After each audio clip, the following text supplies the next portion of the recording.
Welcome to the Raven Space on YouTube. My name is Jason, and this is Raven Space Daily, where we talk about Baltimore Ravens news every single weekday. Thank you guys so much for joining me today. And this is the special edition where we talk about the game that just happened. And in this case, it's the Ravens at the Raiders, where the Ravens won convincingly, in my opinion. We'll talk about that and a lot of different topics. And of course, we have the mailbag question of the day at the very end. So please stay to the very end. Please subscribe to Raven Space on YouTube, and a special shout out to our Patreon subscribers, because you guys are the lifeblood of Raven Space. Thank you guys so much. Now we're going to hop right into the good stuff and talk about the winners and losers. There are 3 winners that are major winners today, 1 loser, and we're going to go right in. The first 2 winners are the offensive line and Joe Flacco. I thought they played extremely well today. The offensive line was able to protect Joe Flacco. Joe Flacco helped out a little bit with 1 great play, but they had lit up no sacks. It was no sacks this game, which is amazing. And then they always controlled the line of scrimmage. In the run game, they were pushing the Raiders to the side like little children, and I was very happy to see that. Again, the third winner, who I haven't mentioned yet, is the play caller, Marty Mornhinweg. He's been on the hot seat, as has the offensive line and Joe Flacco. They all have played very badly. However, the offensive line played well, which allowed Joe Flacco to play well. And when Joe Flacco's playing well, your play calls look a lot better. And so I thought that that trio had a very big day. Marty Mornhinweg did something that I thought was very impressive to help jumpstart the offense in the run game, and that was the use of the draw. And so when you use the draw, a lot of great things happen. When you're having an effective pass day, it forces the linebackers to stay back, which you get a little bit of yards up front, and it allows your running backs to get a burst. And that's exactly what happened. If you guys don't know, the draw play is when the quarterback pretends like he's going to do a pass, like a pass play, but then really it's a run play, gives it to the running back. So he'll see him come up like this and then hand it off. And so I thought them using that play, that methodology was perfect, and that mixed with the play action passes, I thought this was a very good day. Usually when Marty Mornhinweg calls plays, it's very one-dimensional. Either it's short runs, or if he wants to do screens, he'll do like 10 screens a game. But today you saw some screens, you saw some quick slants, you saw some quick outs, you saw some deep throws, you saw posts, you saw goals, you saw a lot of beautiful different things. And that's just a pass game. You saw play actions. You saw shotgun. You saw 5-step drops. You saw a lot of different things. And I thought it was awesome. Good job by Marty. Good job by Joe. And good job by the offensive line. The loser is the Ravens' run defense. It's been struggling, and we all can see it. It's been a struggle. Without a guy that you guys know, I'm going to go talk about him later in the show. Don't worry.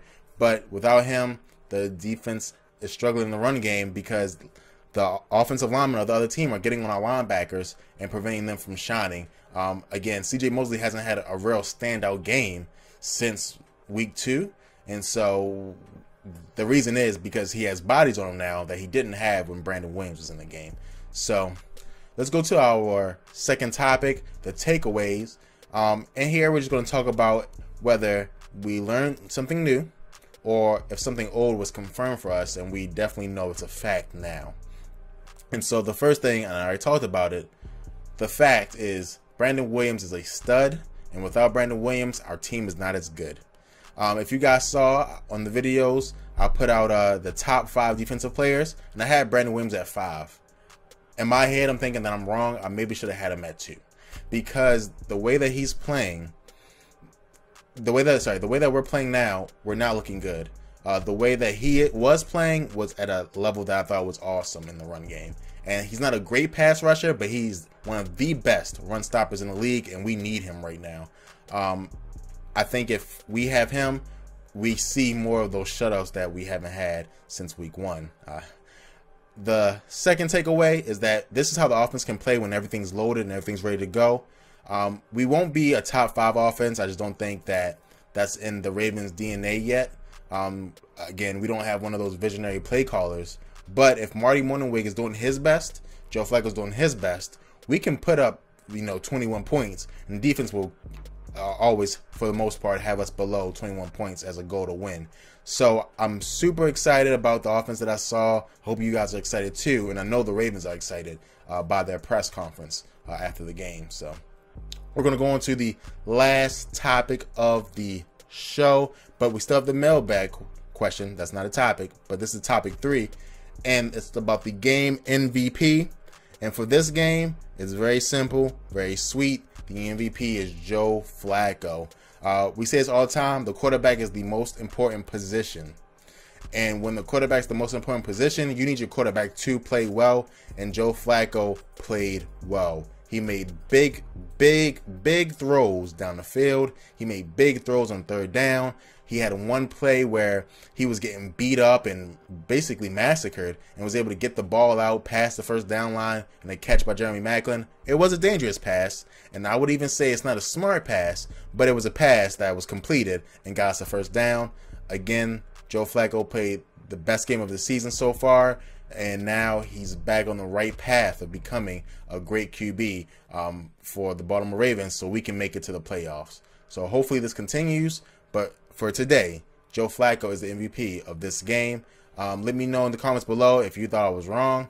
Do you think someone else should be MVP? I was going to go offensive line, but I thought Joe Flacco played better overall. So we're going to go to the mailbag question of the day, where you guys can get involved in the show and send your questions in. You can either send your question to mailbag@theravenSpace.com, or you guys can send your questions in the comments for this video. And if you put it in this video, I'll use it in tomorrow's show. If you put it in the mailbag question video that we do on every Monday, then I'll use it in the next mailbag show.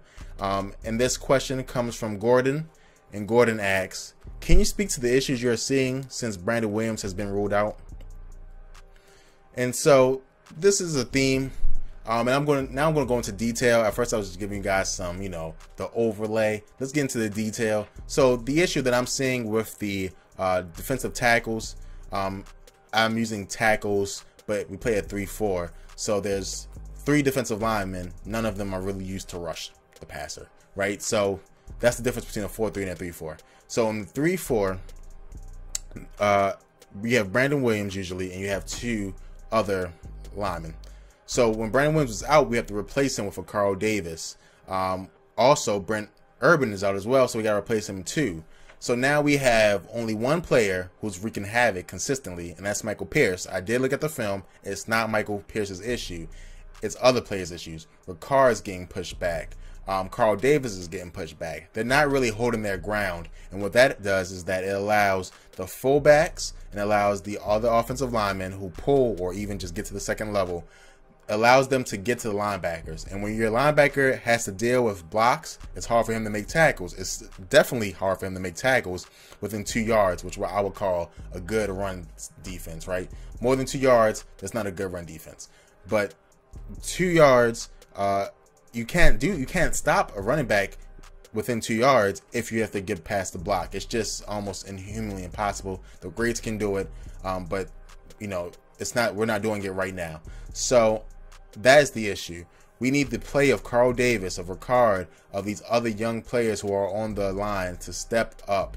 And you can expect that when a star player goes out. And since the Ravens had 2 players on the defensive line who are starters go out, it's going to be even harder. When Brandon Williams comes back, I really do think a lot of this stuff will be taken away, because now you got Michael Pierce and Brandon Williams again. That's 4 blockers on offense, in my opinion, if you don't want your play to be wrecked. So I think that everything will be okay in the long run if Brandon Williams is healthy. But for right now, we need the play of the younger players, not named Michael Pierce, to step up and come with that fight.